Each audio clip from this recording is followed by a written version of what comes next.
a un véritable engouement populaire parce qu'on a, et sur les joueurs, parce qu'il y a aujourd'hui, enfin, cette année il y a 650 participants, donc c'est quand même assez important.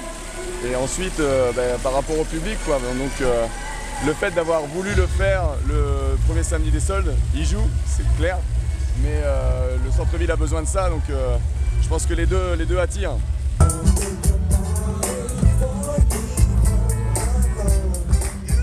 Quand on construit un projet, il faut poser les valeurs au départ. Et les valeurs, c'est clair que c'est le basket populaire, c'est que le basket Poitevin appartient à tout le monde, ça c'est le grand message. Mais que le basket, c'est aussi fait partie d'une culture.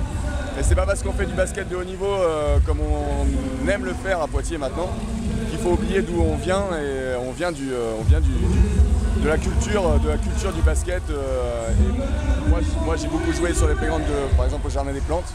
Et il y a une vraie population basket playground à Poitiers, donc faut pas l'oublier. Le basket Poitevin a une grosse popularité, mais une popularité parce qu'on reste accessible, et c'est avec ce genre d'événement qu'on reste accessible. Et c'est une aventure qui appartient à tout le monde. Maintenant, tout ce qu'on peut lui souhaiter, c'est que ça devienne un petit peu comme un festival en fait. Il y a beaucoup de bénévoles, et c'est peut-être les bénévoles aussi de demain, c'est des gens qui... il y a bien sûr les bénévoles du PB, mais il y a aussi des gens à côté qui sont sensibles à ce qui se passe aujourd'hui.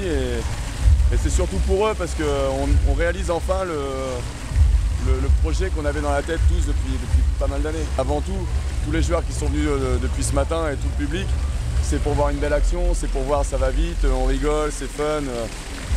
Le basket 3-3 est en train de reproduire ce que le beach volley a fait il y a 10 ans. Voilà. Sauf qu'on n'a pas besoin de plage pour en faire.